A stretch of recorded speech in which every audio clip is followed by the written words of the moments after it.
alrededor del Espíritu Santo. Gracias por tu presencia. Gracias por la manifestación de tu Espíritu.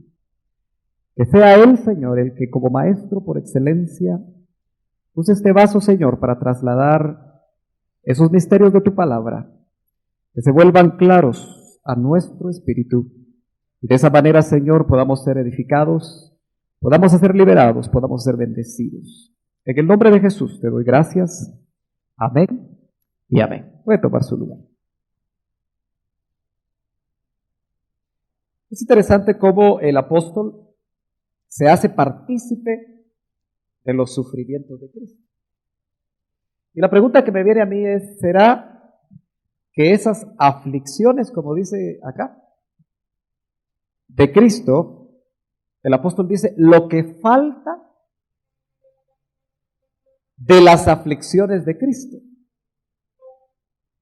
Y el apóstol se identifica con esas aflicciones. Todos nosotros, indudablemente que hemos entendido por espíritu que las aflicciones y los sufrimientos de Cristo en la cruz del Calvario no solamente llevaron nuestros pecados, Él cargó nuestros pecados, sino que dice que también llevó nuestros sufrimientos, nuestras enfermedades, dice la palabra de Dios, que también fue llevada en la cruz del Calvario. Y entonces el pasaje se torna un poquito complicado, ¿verdad? Porque pareciera que el apóstol está insinuando acá que falta a las aflicciones de Cristo, como que el sacrificio hubiera sido incompleto, ¿verdad? Pero ¿cuántos tienen la seguridad que el sacrificio de Cristo fue completo en la cruz del Calvario? Indudablemente entonces el apóstol se tiene que estar refiriendo a otra cosa. Amén. A veces hay versos que cuando los leemos a primera vista nos sacan un poquito de nuestras propias convicciones o nos transmiten preguntas, pero ¿a qué se referirá él? Vuelvo a leer el verso 24 cuando dice, me alegro de mis sufrimientos por vosotros. Note que es el apóstol sufriendo por aquellos que habían conocido a Cristo, en este caso en Colosas, pero en todo lugar donde se habían convertido, el apóstol sufría. Podemos llamarlo el sufrimiento ministerial. ¿Cuántos anhelan obispado? Ya lo pensaron dos veces, ¿verdad? La Biblia dice que el que anhela obispado, buena obra desea, dice. Pero hay sufrimiento ministerial. Ayer platicaba con un grupo de hermanos con los que me he estado reuniendo los sábados. Invito a todos aquellos que no han participado todavía de un discipulado, invito al hermano Aleu para el discipulado cada 15 días los sábados. Para todos los que se acercaron hace poco, les estoy invitando. Ojalá que ustedes también puedan llegar. Averigüen dónde va a ser la próxima vez. Creo que va a ser en la casa de Sarita, el próximo sábado, de este sábado, de ayer en 15. Si no estoy mal, es en la casa de Sarita. Apunte usted, los que no están en un discipulado y se han acercado hace poco. Ayer pasamos un buen tiempo de mucha bendición con los hermanos que asistieron a ese discipulado. Cierro paréntesis. Pero qué importante, es en su casa, ¿verdad? Muy bien. Entonces, qué importante es darse cuenta que les decía a ellos que una de las características del ministro, según Pablo a Timoteo, es que el ministro sea sufrido. ¿Todavía anhela obispado? Amén. Pero así dice. Ya cuando leemos esos requisitos nos dan ganas de presentar nuestra cartita, ¿verdad? Pero indudablemente que ese sufrimiento que el apóstol Pablo hace alusión acá, lo interesante es que dice, en mi carne, sufrimientos en mi carne, completando lo que falta de las aflicciones de Cristo. Tenemos que entender que hay aflicciones, sufrimientos, sacrificio vicario. Es una palabrita llamativa, ¿verdad? Usted sabe que hay alguien en la tierra que lo eligen cada vez que se muere el anterior y que la elección tiene que sacar humo por las chimeneas de los edificios. Ya se ubicó, ¿verdad? Si es negro parece que no han elegido, si es blanco ya lo eligieron, ya se ubicó, ¿verdad? Pero este hombre dice que él es el vicario de Cristo en la tierra como un sucesor de Pedro. ¿Será eso cierto? Vicario quiere decir sustituto. ¿Será que un hombre en la tierra actualmente la Biblia lo ampara para que sustituya a Cristo? No. Claro, qué bueno que usted tiene sana doctrina. Le conté, ¿verdad?, que por ahí anda un puertorriqueño diciendo que es Cristo encarnado. Se lo conté, ¿verdad? Dice que es apóstol y que es Cristo encarnado. Anda por toda América Latina diciendo que es Cristo encarnado y mandando a sus discípulos a que desenmascaren a los falsos evangélicos y también a los falsos católicos. Según él, como es Cristo encarnado, él tiene la verdad. Y cada vez que van a los parques, ya se lo había dicho, ¿verdad? Cada vez que van a los parques a predicar, parece que hay grupos de estos que se presentan y dicen que ellos traen la verdad. Bueno, estamos viviendo tiempos peligrosos, donde el espíritu del anticristo se está manifestando de una manera tremenda, pero los sufrimientos vicarios, solamente Cristo, su sacrificio vicario, su sacrificio perfecto, exclusivamente Él fue el único que los experimentó en sustitución nuestra. Cuando Pablo habla lo que falta a los sufrimientos de Cristo, se refiere más al trabajo que de alguna manera en la tierra se va a hacer con la iglesia. En cierta manera es como que Cristo se prolongara en la tierra a través de los ministerios, a través de cada uno de los que en algún tiempo han servido al Señor a través de estos 2000 años, para conformar el cuerpo místico. Ya no son sufrimientos vicarios. ¿Estamos claros? Ya no son sufrimientos para ayudar a Cristo a ganar su salvación, sino que son sufrimientos inherentes al ministro, aquellos que sirven al Señor. Y no estoy hablando solamente de los ministros de tiempo completo, sino que usted mismo, usted misma, al ayudar, al servir dentro del cuerpo de Cristo, hay sufrimiento. ¿Qué es sufrimiento? Es aquello que a veces nos cuesta entregar, el tiempo que a veces damos, que se lo quitamos a la familia, que se lo quitamos al esposo, que se lo quitamos a los hijos. A veces hay cosas importantes que no queremos dar, que las hemos retenido, y a veces es sufrimiento el poderlas dar. Pero la clase de sufrimiento que el apóstol tenía, dice que lo hacía precisamente para hacer su parte. Dice, hago mi parte por su cuerpo, que es la iglesia. ¿Estamos claros que ese sufrimiento, esas aflicciones, como él decía en otra ocasión, en un verso paralelo, dice, todavía sufro dolores de parto? A veces los ministros en la Biblia tienen características femeninas, ¿verdad? Porque solo la mujer sufre dolores de parto, gracias a Dios, ¿verdad?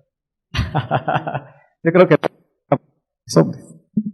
Gloria a Dios. Pero qué interesante darse cuenta, no sé si soy yo o me estoy oyendo mal, sigo todavía con los oídos tapados, pero qué interesante es notar que cuando él dice, sufro dolores de parto hasta que Cristo sea formado en vosotros. Como ninguno de nosotros los hombres sabemos lo que es sufrir dolores de parto, pero según las amadas hermanas es difícil. Yo estuve con mi esposa en los 3 partos, ¿verdad? Gracias a Dios. Y podía ver los sufrimientos, aunque a ella se los atenuaron. Realmente ella oró mucho porque el Señor atenuara sus dolores y se le hizo rema. Y realmente fue la niña que ya tiene 18 años que está aquí, pues casi nació solita, ¿verdad?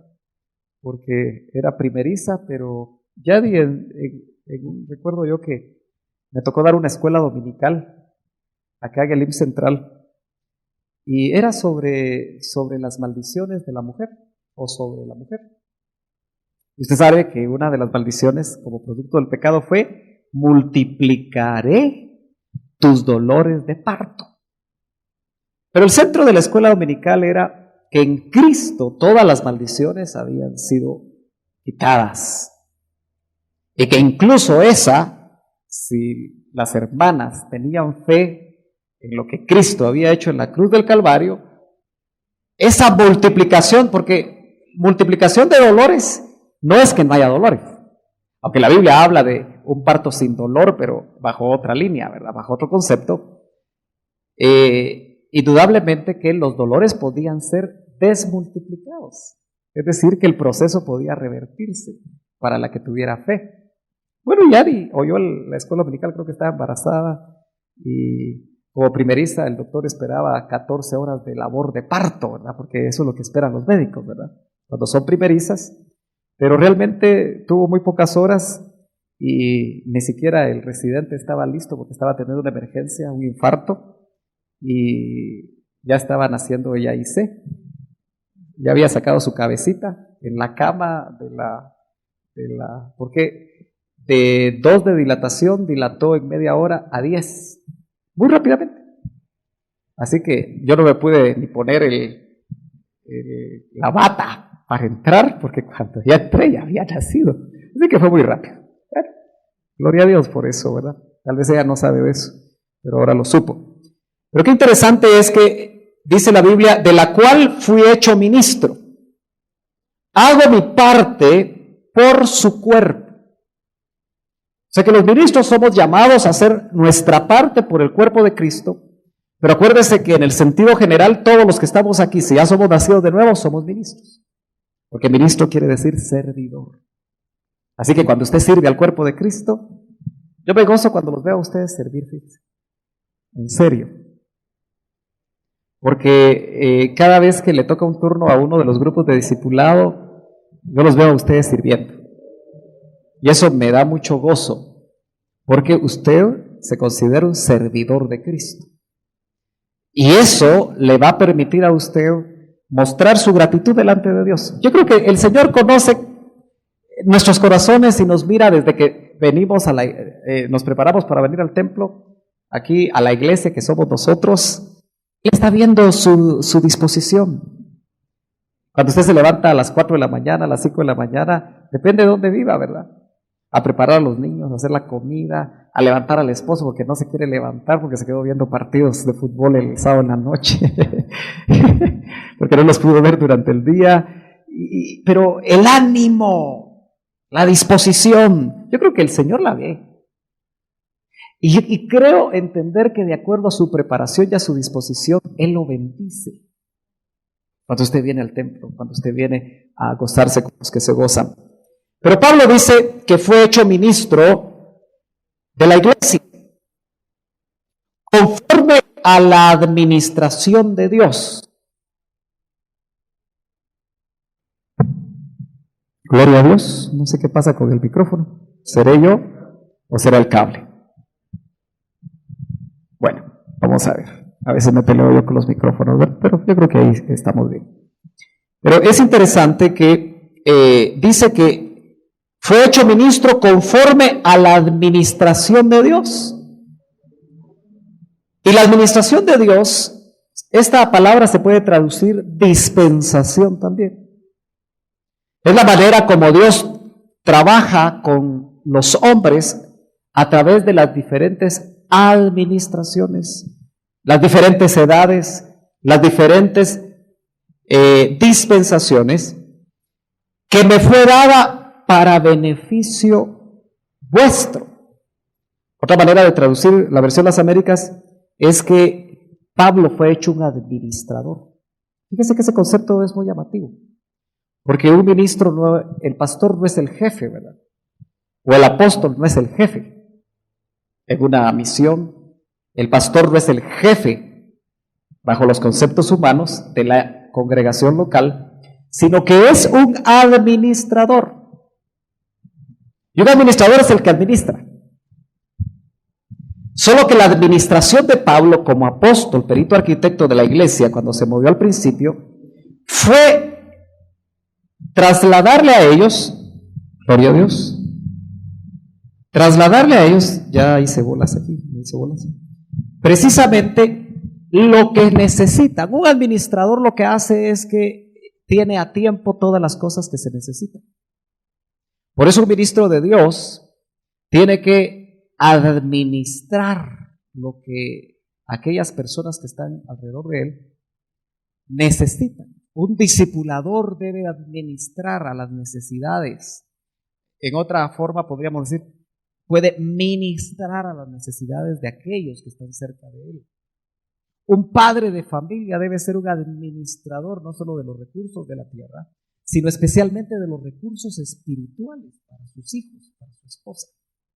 Cuando nosotros entendamos que nuestro papel sacerdotal dentro de la familia va más allá de darle comida a nuestros hijos, va más allá de darle vestido, va más allá de darles educación, va más allá de lo que el código de la niñez pide, porque nuestra principal responsabilidad es administrar los bienes espirituales para nuestros hijos, para nuestra esposa, para los nuestros. Entonces vemos que él dice, la administración de Dios que me fue dada para beneficio vuestro, a fin de llevar a cabo la predicación, ¿se oye mejor? De la palabra de Dios. El principal objetivo de los ministros debe ser la predicación de la palabra de Dios. Eso es provechoso para todos. Pero fíjese que qué interesante, porque nos vamos a dar cuenta que también la iglesia, cuando entiende el misterio que ahorita va a trasladar el apóstol en los versículos que vienen, ese misterio que probablemente para usted ya es una realidad, pero no en toda la dimensión como quisiéramos, nos va a tocar administrar ese misterio, porque el misterio es lo que ha sido revelado.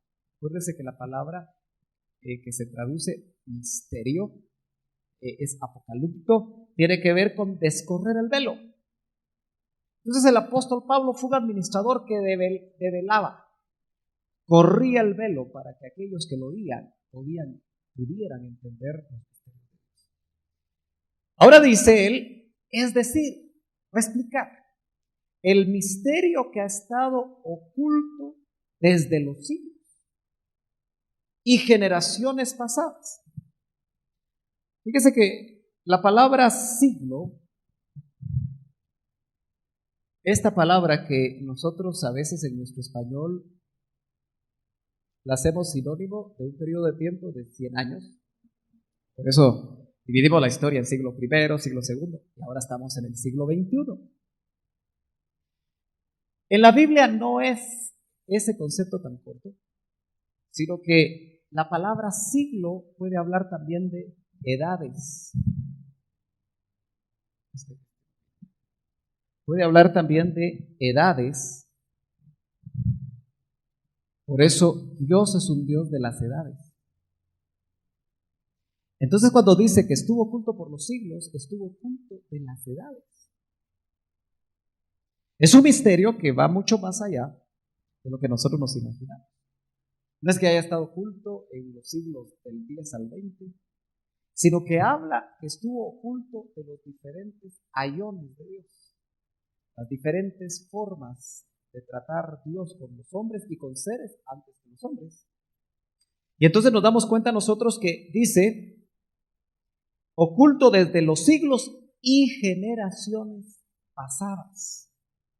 Lo que él va a mostrar, que tal vez ahora por revelación a nosotros nos parece sumamente sencillo, cuando los colosenses lo oían por primera vez, o aquellos que oían al apóstol Pablo, indudablemente les parecía un misterio totalmente oculto, pero que dice, pero que ahora ha sido manifestado a sus santos, a quienes Dios quiso dar a conocer cuáles son las riquezas de la gloria de este misterio.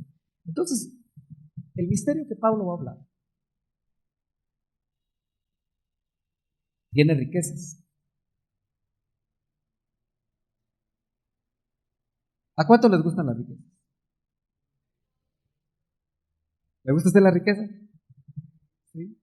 Yo creo que todos de alguna manera nos gustan las riquezas. ¿Pero qué clase de riquezas es la pregunta? Porque lo que viene a nuestra mente, quizá por nuestra propia necesidad personal, son las riquezas materiales, ¿no es cierto? Pero, ¿tendríamos riquezas en la preexistencia?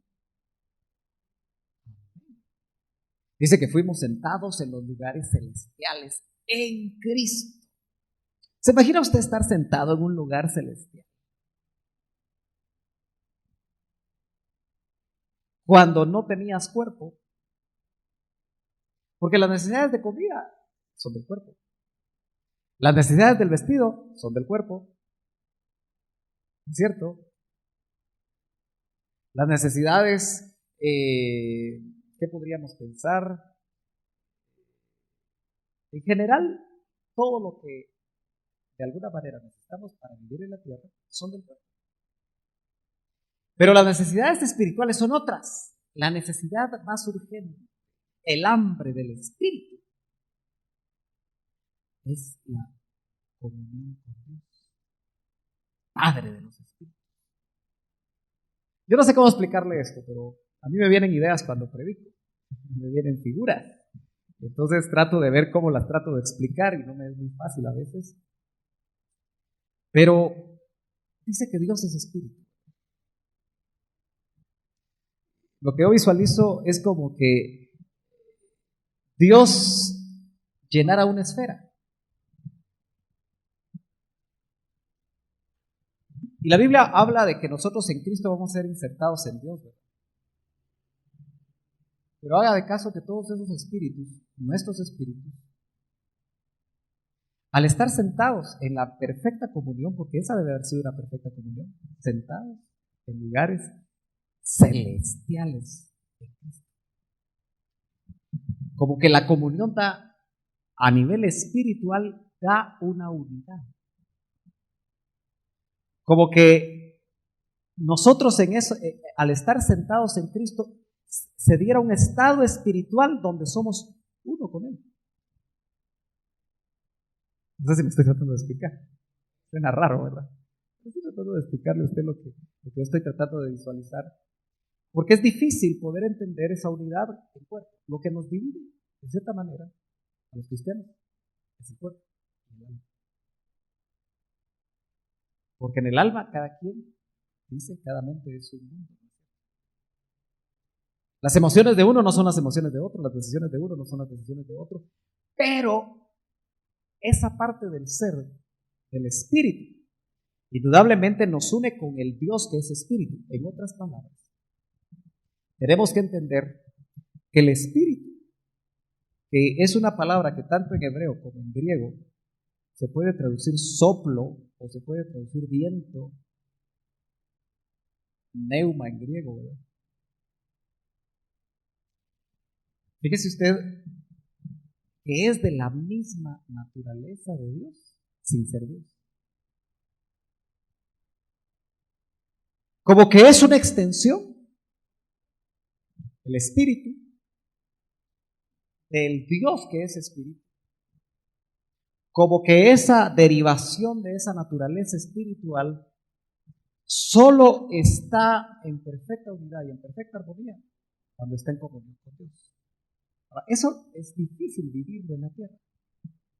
Quizá en los momentos de adoración como el que acabamos de tener, algunos alcanzan más comunión que otros, pero lo hace por espíritu, porque si lo hace por alma, es religiosidad.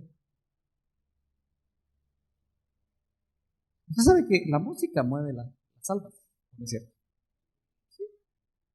Por medio de la música, usted cuando estaba o está enamorado, si oye una canción así romántica, que le recuerda ciertas cosas, para llorando, ¿verdad? La musiquita le mueve los sentimientos. Pero cuando se establece una comunicación espiritual por medio de la adoración, por eso él busca adoradores que adoren en espíritu, no dicen algo, es llamativo, ¿verdad? Y en verdad. ¿A dónde lo quiero llevar yo a usted? Al punto donde el verso 27 dice, a quienes Dios quiso dar a conocer cuáles son las riquezas. Estamos hablando de riquezas. Las riquezas materiales también vienen bien, especialmente si se sabe usar. Pero no son las más importantes. Yo quiero entender que el que alcanza las riquezas espirituales está capacitado para administrarlas. Eso lo dice, amados, yo quiero que sean prosperados en todo, así como prospera su alma. Y el alma no prospera si el espíritu no la controla. La única manera de que el alma prospere es a través del control del espíritu humano sobre el alma, pero a su vez ese espíritu siendo dirigido, siendo guiado por el Espíritu Santo. Las riquezas de la gloria de este misterio entre los gentiles. Eso es parte del misterio, porque Israel estaba acostumbrado realmente a que todo le pertenecía. Todo lo que venía de Dios, ellos estaban convencidos que les pertenecía a ellos. Acuérdese que a muchos de los que oían a Pablo eran judíos, que se habían convertido en diferentes partes. Pero el misterio que le habían dado a Pablo a revelar era para los gentiles, es decir, para nosotros. Después de 2000 años eso sigue estando vigente. Y ahora dice el verso 27, ¿cuál es ese misterio? Dice que es Cristo, por medio del cual fueron hechas todas las cosas. Ahí tenemos que unir el contexto del que estamos estudiando. Cristo, el verbo hecho carne, o mejor dicho, aún más allá, el verbo increado, todavía sin tomar cuerpo. Dice, en él habita toda la plenitud de la deidad. Tenemos que entenderlo de base a todo lo que él explicó antes, el apóstol Pablo. Porque muchas veces cuando decimos Cristo en vosotros, la esperanza de gloria, porque está diciendo que el que creó el universo,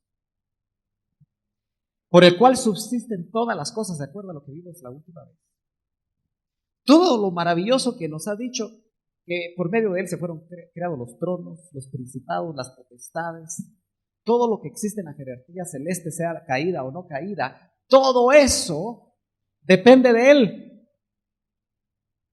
Y el misterio escondido es que un día ese verbo increado se iba a meter en nosotros, los mortales. Jamás ese misterio estuvo develado para Israel. ¿Encuentra usted algún solo pasaje del Antiguo Testamento donde se les prometa a ellos que Dios se iba a meter dentro de ellos? Bueno, yo no lo encuentro. Lo más cercano que estaban a la divinidad era cuando el Espíritu Santo venía sobre los reyes ungidos, sobre los profetas ungidos. Note que incluso era muy discriminatorio el Espíritu en ese sentido, porque no necesariamente venía sobre todo el pueblo, sino dice, y el Espíritu Santo vino sobre Elías. Y el Espíritu Santo vino sobre David. Y venía acompañado de las unciones, porque era el Espíritu Santo sobre. En esa administración de Dios con los hombres, el Espíritu solo estaba como a la par de ellos, o estaba sobre ellos, pero jamás estuvo en ellos. Entonces, por primera vez empiezan a entender los gentiles, y ni siquiera los judíos, sino que el misterio era dirigido a los gentiles. Obviamente era dirigido para todos los hombres, pero los judíos no querían, y aún hoy en día muchos de ellos no quieren. Así que los que no teníamos pactos, los que no teníamos promesas, los que no teníamos oportunidad según el plan de Dios para Israel, nos tomaron en cuenta. Acuérdese que Romanos a nosotros nos habla y nos identifica como olivo silvestre. Hay una palabrita en la antigua versión que no nos gusta porque dice acebuche. Rara esa palabra, ¿verdad? Suena rara, ¿verdad? Acebuche. Pero está hablando de un olivo silvestre. Usted sabe que todas las plantas que son silvestres son plantas que crecen así, sin cuidado. Usted en su casa siembra grama y lo primero que le sale son otras cosas, ¿verdad? Sale un montón de hierba. A veces dice usted hasta hierba mala. Pero sale un montón de cosas, usted las tiene que ir quitando porque ahí en la tierra negra venía un montón de semillas que nada que ver, ¿verdad? Con su granita que usted quería para su jardín. Entonces, lo silvestre nunca es atractivo. Nosotros no éramos atractivos. ¿Se acuerda que en la figura del Jacob que dice que se hizo pastor por buscar esposa, Oseas 12:12? Vemos nosotros que Este hombre amaba a Raquel, tipo de Israel. Raquel paró el tráfico. Qué mis universo, ni qué chupaco. Pero Raquelita era bonita. Así dice la Biblia. Y entonces vemos que se prendó, el corazón de Jacob se enamoró de ella. Se prendó de ella. Y trabajó 7 años por ella. Interesante. Jacob significa Cristo. Y Cristo cuando vino a la tierra, cuando el verbo se hizo carne, dice, a lo suyo vino. Mas los suyos no le recibieron. O sea, él vino de Israel. ¿No?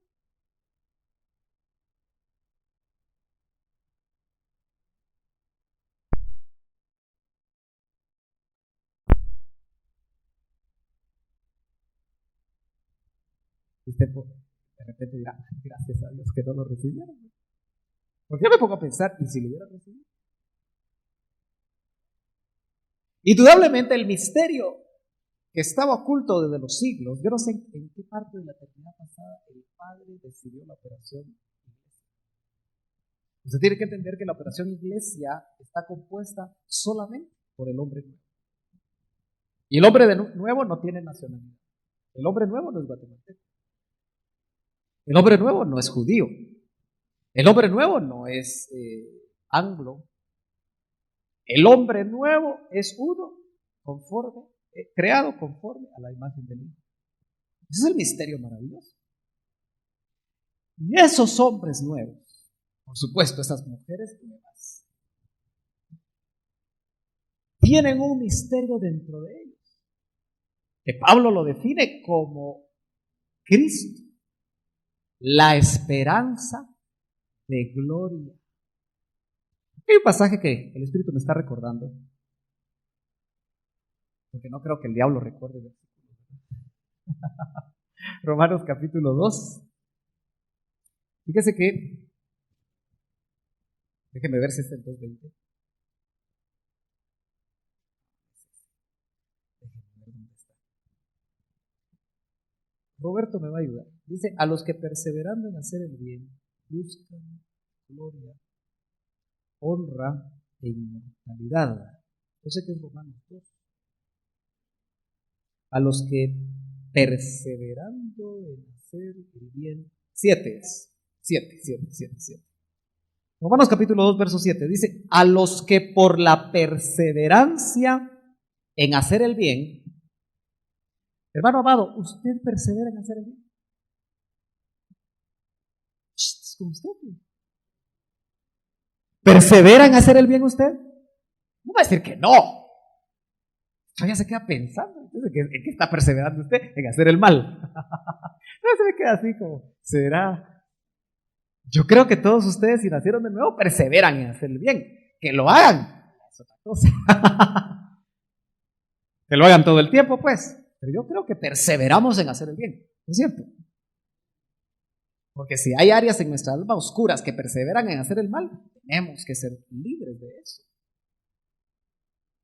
Entonces, usted se puede identificar con este grupo de personas. Dice, a los que por la perseverancia en hacer el bien buscan ¿qué? ¿Buscan qué? Gloria. Pero quedémonos con gloria porque estamos hablando que Cristo en vosotros es la esperanza de gloria. ¿Y qué es esperanza? Hoy vino una hermanita con esperanza de verde. Ya va a volar la esperanza. ¿Qué es esperanza? Es esperar algo, ¿verdad? Usted espera al Señor, ¿verdad? Tiene la esperanza que Él vuelva un día. En esta generación sería maravilloso. Usted espera que el patrón, el jefe, el dueño de su empresa o de la empresa donde usted trabaja, no le quite el trabajo, ¿verdad? ¿Verdad que sí? Usted espera eso. Tiene la esperanza de terminar este año con trabajo. ¿Sí? Las hermanas que están aquí al frente están con la esperanza que sus negocios prosperen, ¿no es cierto? Porque nadie pone un negocio para que no prospere, ¿verdad? Entonces todos esperamos algo. Las solteras esperan a su príncipe azul. ¿O no? Sí, sí, hay que esperar. Si no, miren a Mariana, supo esperar. Aleluya, dice Abel, ¿verdad? Sí, todos esperamos algo. Yo espero no enfermarme. Espero vivir como mis ancestros que han vivido bastante. El Señor no viene. Porque mientras más viva, más esperanza tengo de experimentar la transformación en vida. Amén. Por eso hay que cuidarse, ¿verdad? Dice, Cristo en vosotros es la esperanza de gloria.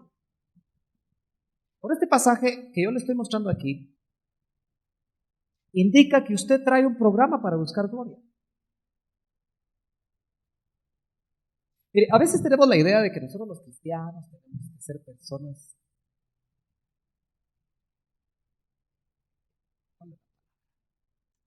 conformistas. Se trasladó mucho esa idea de un cristianismo donde el cristiano debe conformarse con lo que tiene. No estoy hablando de lo material, no me estoy refiriendo a eso ahorita, sino que el nivel espiritual está alcanzado. A veces hay metido dentro de la mentalidad cristiana esa idea. Pero aquí dice que los que perseveran en hacer el bien buscan gloria. Ahora yo me pregunto por qué la buscan. Porque se les metieron un programita en ellos. ¿Por qué? Porque tuvimos gloria, ¿no es cierto? Si fuimos sentados en lugares celestiales con Cristo, yo no quiero menos que eso. Usted sí. Yo por eso me enojo cuando los hermanos dicen, ay, con un rinconcito en el cielo me conformo. Conformista. Porque a nosotros nos sentaron en los lugares celestiales en Cristo. Desde antes de la fundación del mundo. Yo no quiero menos que eso, yo quiero más que eso. Por eso, la invitación del Evangelio que se traslada aquí en Colosenses es que Cristo en mí es mi esperanza de mayor gloria de la que yo tuve. Cristo siguió la ruta primero que nosotros tenemos que seguir. ¿Tenía Cristo una gloria? ¿Le dieron otra gloria mayor después de haber venido a la tierra? Sí. Entonces yo creo entender que cuando yo estuve en esos lugares celestiales en Cristo, tenía una gloria. Pero que puedo optar en mi paso por la tierra a tener una mayor. Yo la quiero. Si usted no la quiere, allá usted. Yo la quiero. ¿Y usted? ¿También? Bueno, qué bueno que ya seamos dos. Buscan gloria, honor. Cuando usted hace el bien, usted busca honor. ¿Me está siguiendo? Es un pasaje que nos abre un panorama a veces distinto. Usted dice, yo hago lo que hago porque yo no quiero que nadie me vea, pero usted tiene un programa buscando honor. Quizá ese honor no le va a llegar en la tierra, pero le puede llegar en donde vale la pena que nos den honor. A los que perseverando en hacer el bien buscan inmortalidad. Cuando usted persevera en hacer el bien, busca inmortalidad. Eso no quiere decir que usted haga el bien para ser salvo eternamente. Ya es salvo. Usted creyó en Cristo, le fue revelado Cristo, sabe que Él no es solamente el precursor de una religión, sino que murió en la cruz por usted personalmente. Usted es salvo y tiene vida eterna. Ya ha pasado de muerte a vida. Pero cuando usted persevera como resultado de esa salvación, persevera en hacer el bien, está buscando inmortalidad. Fíjese qué interesante, porque cuando usted busca gloria, la gloria la busca el Espíritu. El honor lo busca el alma. y la inmortalidad la busca el cuerpo. ¿Ya se dio cuenta? Cristo en vosotros, la esperanza de gloria. El que se une al Señor, un espíritu es con él. Yo repito mucho eso porque para mí es importantísimo que usted lo entienda. El que se une al Señor, un espíritu es con él. 1 Corintios capítulo 6, ¿verdad? Apunte por ahí, tengo ahorita el verso, pero lo puedo, léase todo el capítulo 6, ahí lo voy a encontrar, de 1 Corintios. Desde el momento en el que el Espíritu se une a su Espíritu, el Espíritu de Cristo, que es el Espíritu de vida, Cristo en vosotros, la esperanza de gloria. Ahora, ¿qué será? Que cuando nos unimos a Cristo, afuera no se ve nada. A veces los que ya se unieron a Cristo son los más bravos. Sino que lo digan las hermanas.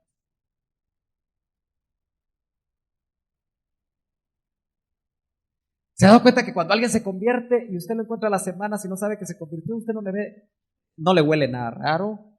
Aunque deberíamos de tener olor a Cristo. ¿Cómo será el olor a Cristo? Y usted dice, este es igual, sigue igual. Por eso es peligroso. Cuando nuestra vida cristiana no es dinámica, no hay cambios, no hay transformación, es peligroso. Tiene que haber cambios. Yo tengo que ser más parecido a Cristo que el año pasado. Porque si no, yo no estoy avanzando. Ahora, cuando el Espíritu de Cristo se une al suyo, dice otro pasaje, Cristo nos fue hecho justificación, nos fue hecho redención, nos fue hecho glorificación. 1 Corintios, ¿verdad? 1:27. Déjenme ver si es ese. Veámoslo, apúntelo y medítelo, porque yo necesito mucho, hermano, que usted medite, especialmente a solas, en oración, estos pasajes, para que se le hagan vida a usted, para que el Espíritu se los explique más ampliamente todavía. Dice 1:27, el 30, muchas gracias, dice, mas por obra suya estáis vosotros en Cristo Jesús. Fíjese que estar en Cristo Jesús es una posición espiritual donde el que nace de nuevo es colocado. Y el que está ahí está asegurado. A menos que él mismo eche a perder el proceso de Dios. Pero oiga lo que dice. Estáis vosotros en Cristo Jesús, el cual se hizo para nosotros. 4 cosas, usted me las va a decir. Dígame 4 cosas. Sabiduría de Dios, justificación,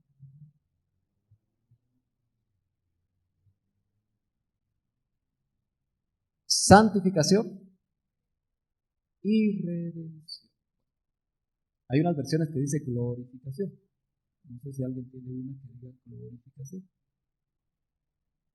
¿No? ¿Ninguno tiene una que donde diga glorificación? ¿No? De todas maneras, redención aquí apunta más al contexto de Romanos 8:23. Vamos a leer una. Cristo en vosotros, la esperanza de gloria, porque Él es la sabiduría de Dios dentro de ti. Por medio de la sabiduría de Dios, que no es la misma sabiduría de los hombres, a ti te revelaron quién era Cristo y quién es Cristo. Ahora yo quiero que te entiendas. Dice que Él, el cual se hizo para nosotros, para ti, sabiduría de Dios. O sea que tú debes ser una persona sabia. Abajo los espirituales. Recuerdo cuando el doctor decía, los santontines, decía. Porque nosotros tenemos en Cristo, que es la esperanza de gloria, la sabiduría de Dios. Yo quiero que tú logres valorar lo que significa que Cristo esté en ti.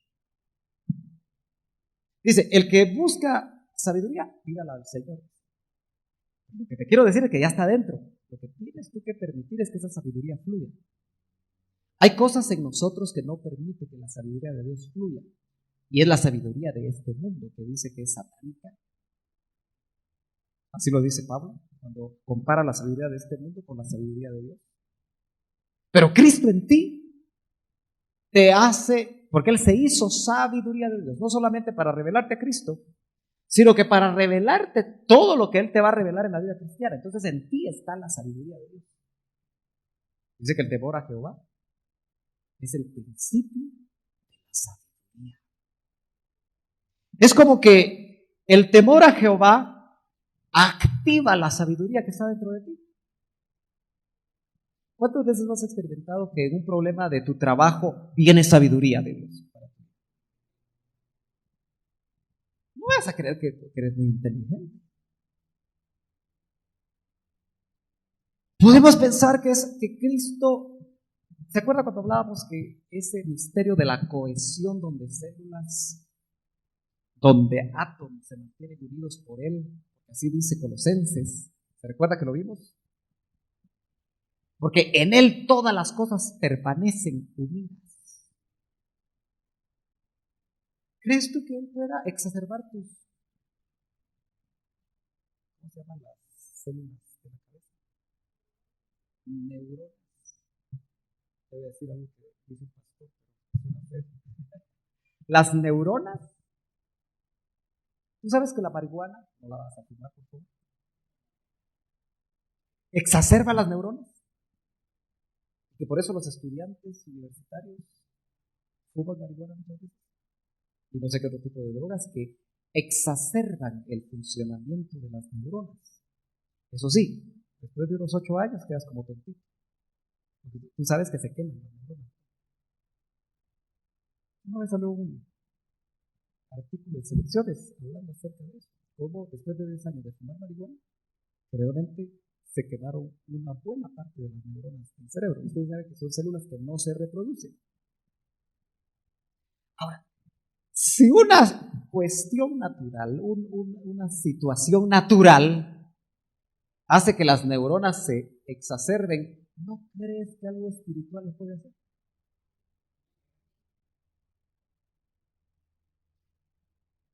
Mira, si nosotros entendemos que Cristo en nosotros es la esperanza de gloria, pero no es esperanza de gloria solo para el cielo, es otro concepto equivocado que a veces tenemos. Todo lo mandamos al cielo. Cuando yo esté en el cielo, cuando el Señor venga, no, si Él incluso a sus discípulos les ofreció 100 veces más en la tierra lo que habían dejado y en el cielo la vida eterna. Si Cristo ofreció eso, es que indudablemente Cristo espera que sus hijos caminen en la tierra realmente mostrando el misterio que está oculto en ellos. En una ocasión yo hablaba de que así como María, el vientre de María, cuando el ser que fue engendrado por el Espíritu Santo empezó a desarrollarse en los normales 9 meses de una reproducción humana, así como a María el tercer mes se le empezó a notar y al cuarto mes se le empezó a notar. Nosotros teníamos que ser Marías embarazadas de Cristo. Cuando tú te unes al Señor y tu espíritu se hace uno contigo, es como que te hubieran engendrado, y de hecho te engendraron de lo alto. Y Cristo fue insertado en ti, la divinidad. Pero así como María se le notaba, a ti también se te tiene que notar la sabiduría de Dios. Pero también se te tiene que notar que ya eres justificado. Por eso es que David deseaba no perder el gozo de su salvación. ¿Cuántos aquí creen con toda seguridad que son salvos, hermano? ¿Y por qué no son vosotros?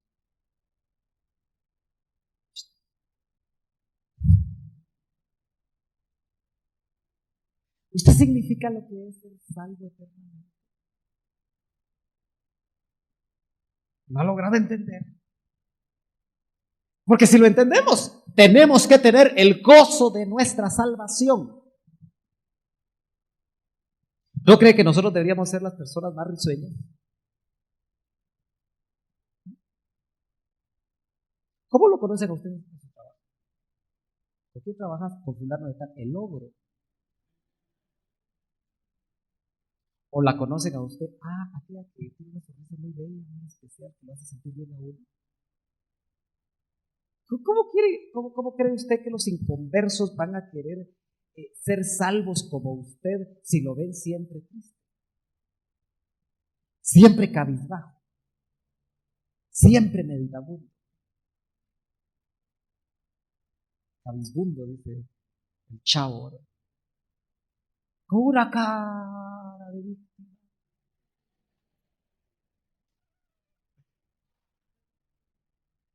Cristo en vosotros, la esperanza de gloria. Nosotros los cristianos deberíamos de ser los vectores de esperanza para el mundo, ¿no es cierto? ¿Cómo está? Ahí pasándola.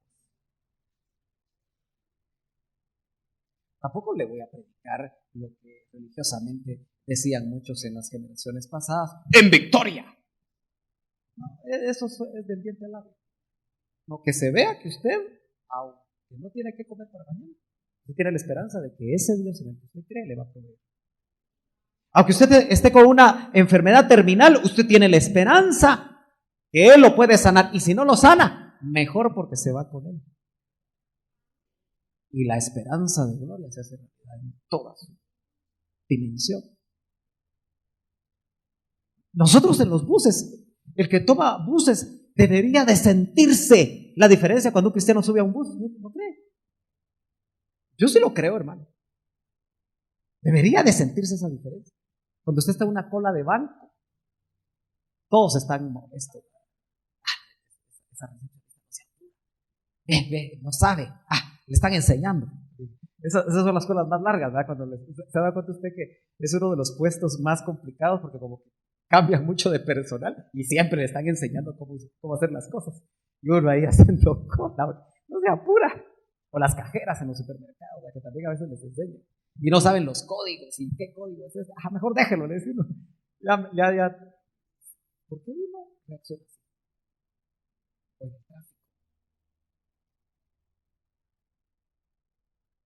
Cristo en vosotros. El gozo de nuestra salvación. Usted trate de chequear, hermano, cuando se levante. ¿Cómo se levantó? ¿Gozoso porque es salvo? Mire, hay días que a mí no me dan ganas de levantarme. Yo desde mi cuarto tengo una bonita visión panorámica del sur de la ciudad. Pero cuando amanece nublado y descorro las cortinas, mejor me vuelvo a dormir usted. Porque se da cuenta que lo gris del cielo lo baja uno. Pero cuando es un solón, a mí me gustan los cielos de noviembre y diciembre. Azules. Lindo, ¿verdad? Ahí siente uno muchas ganas de ir a pasear. Porque nosotros, los hombres, como que nos cantan la cancioncita del negrito del Matei, ¿verdad? El trabajo para los hombres es un enemigo, dice. Pero el gozo de nuestra salvación debería de ser el resultado de saber que Cristo en mí me ha justificado. Justificados pues por la fe tenemos paz para con Dios. Ya le dije que en el lenguaje bíblico paz, especialmente en el lenguaje hebreo, shalom, es una palabra mucho más allá de lo que nosotros le tenemos en español. Porque a nosotros no nos dice mucho, la paz no nos dice mucho. Pero para los hebreos, cuando decían, paz a vosotros, el Señor apareció, probablemente hablando en arameo, muy parecido al hebreo, shalom, cuando se apareció Jesús. Con ese shalom, lo que él quería era quitar su miedo, porque ellos estaban miedosos, Estaban frustrados, creían que habían perdido 3 años de su vida caminando con un hombre que les había dicho que era Dios, que lo habían visto caminar sobre el agua, pero de todas maneras se murió, lo mataron los hombres. ¿Cómo era posible que los hombres lo hubieran matado si caminaba sobre el agua? Estaban perplejos, estaban confundidos, estaban tristes, estaban tal vez hasta enojados. Y les dice, a vosotros. Yo les aseguro que ese paz a vosotros les ministró. Les quitó el miedo, les quitó las dudas, aunque tomando mucho, ¿verdad? Pero dice, justificados pues por la fe. Tenemos, no dice tendrán. Tenemos es una forma verbal continua. Tenemos, hoy, mañana y pasado. Tenemos paz para con Dios por medio de nuestro Señor Jesús. Eso nos da el gozo de nuestra salvación. Así que no se valen las caras. Claro, hay momentos de tristeza, hay momentos difíciles, hay momentos de llorar, hay momentos de reír, pero que nuestra actitud, la constante sea el gozo. Es cierto, el gozo no siempre se traduce en risas, gozo. Yo le estoy hablando a usted de una actitud interna de su corazón. ¿Está enfermo? Ore al Señor. El Señor lo puede sanar. Llame a los ancianos, que oren por usted. Ay, hermano, aquí no hay ancianos. Su discipulador puede ser un anciano. Está haciendo la función, aunque no tenga el nombre. Amén. Gloria a Dios. Bueno, ¿cómo voy?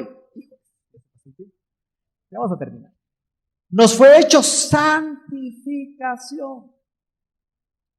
Yo quiero que usted entienda. Usted tiene la semilla dentro de usted, de la semilla de Dios, porque es Cristo en usted, la esperanza de gloria. Pero gloria en la tierra y más gloria en el cielo. ¿Usted no cree que los cristianos deberíamos de ser los mejores estudiantes? Yo sí lo creo. ¿No cree que deberíamos de ser los mejores trabajadores? Yo no creo. ¿Por qué? Porque tenemos algo que no tenemos. Es que Cristo en vosotros no es solamente para venir al culto. Cristo en vosotros es para que las 24 horas, las mejores madres, los mejores padres, ¿o no? Porque el proceso de santificación está en semilla también allá adentro. En otras palabras, hermanos, está garantizado cuando Cristo está en mí, que todo lo que ha prometido que se va a cumplir, se va a cumplir. El único que puede evitar que eso sea una realidad soy yo. No dándome, no entregándome, no tomando las decisiones correctas, porque Él no te va a obligar. El proceso de santificación, Cristo en vosotros os ha sido hecho santificación. Santo, santidad, son palabras sinónimas de la misma familia. Quiere decir apartado. ¿Apartado de qué? En pocas palabras, apartado de lo que a Dios no le agrada. Si a Dios no le agrada tu música, apártate de ella. Si a Dios no le agrada tu novio, apártate de él.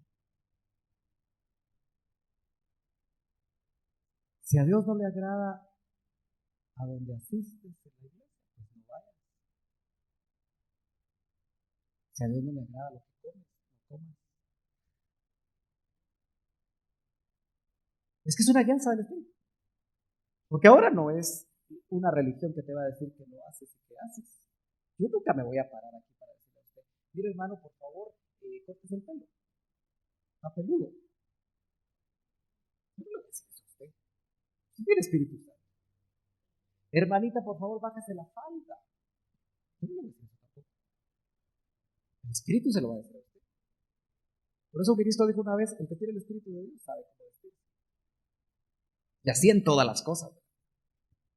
¿Qué trabajo vas a tener? ¿Qué negocio vas a hacer? Todo lo que haces en la vida, si no le agrada al Señor, te apartas. ¿Por qué? Porque hay algo adentro de ti que te va a estar diciendo, cuidado. Cuidado. Cuidado con esto. Pero el proceso de santificación, hermanos, está en tu corazón establecido en Cristo. Él quiere crecer dentro de ti. Por eso estar embarazados de Cristo es una verdadera realidad. Pero a algunos no se les nota, algunos se fajan para que no se les note Cristo. ¿Se da cuenta usted? Cuando una jovencita tiene miedo de decirle a sus papás que está embarazada, no se da cuenta que está dañando el proceso natural de crecimiento del ser que está dentro de su vientre. Pero nosotros no tenemos que fajarnos. Que se vea que Cristo está en nosotros. Por eso dicen los cantos, ¿verdad? Que yo vengo y que Él crezca. Pero lo cantamos bien bonito, ¿verdad? Sí, Señor, que yo vengo y ahí está. Tremendo ego, ¿verdad? El único que se ve es uno y no se ve Cristo. Yo termino. Nos ha sido hecho redención. Romanos 8:23. El concepto de redención aquí es mucho más amplio del que creemos. Por eso alguna versión dice glorificación. ¿Por qué? Porque Romanos 8:23 nos indica cuál es la redención, llamémosla así, total. Porque la redención empieza en el espíritu, continúa en el alma, pero engloba al ser completo, es decir, hay redención del cuerpo. Y Romanos 8:23 dice, y no solo ella, sino que también nosotros mismos, que tenemos las primicias del Espíritu. Aquí ya no solamente habla del Espíritu de Cristo, sino las primicias del Espíritu Santo, porque nosotros somos de doble unción, de doble porción.